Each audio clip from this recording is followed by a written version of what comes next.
কি ভাবছিস? মহাভারত। কি? মহাভারত চলছে মাথার মধ্যে। একটু সহজ ভাষায় বলবি? তুই ভাব, আমাদের ভেতর কত খারাপ গুণ আছে, কত হিংসা, রাগ, অহংকার, কাম, ক্রোধ, লালসা।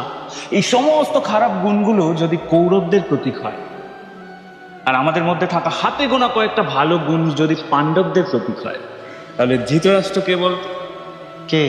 স্বার্থপরতা। কারণ ওখান থেকেই তো সমস্ত খারাপ গুণের জন্ম। তাহলে গান্ধারী কিসের প্রতীক?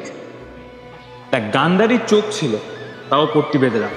চোখের সামনে থাকা সত্যিটাকেও দেখতে পেত না। অন্ধবিশ্বাস। আরে আর পিতামহ ভীষ্ম? দায়িত্ববোধ। শকুনি। মাথা।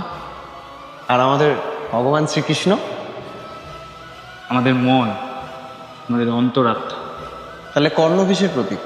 কর্ণ খুব ভালো করে জানতো কোনটা ঠিক কোনটা ভুল। মানে ধর্ম অধর্মের জ্ঞানও ছিল, কিন্তু তাও অধর্মের সাথ দিয়েছে। বলতো এবার আমাদের মধ্যে এমন কি গুণ আছে যেটা ঠিক ভুল আমরা জানা সত্ত্বেও ঠিকটা আমাদের করতে দেয় না? ইগো। ইয়েস।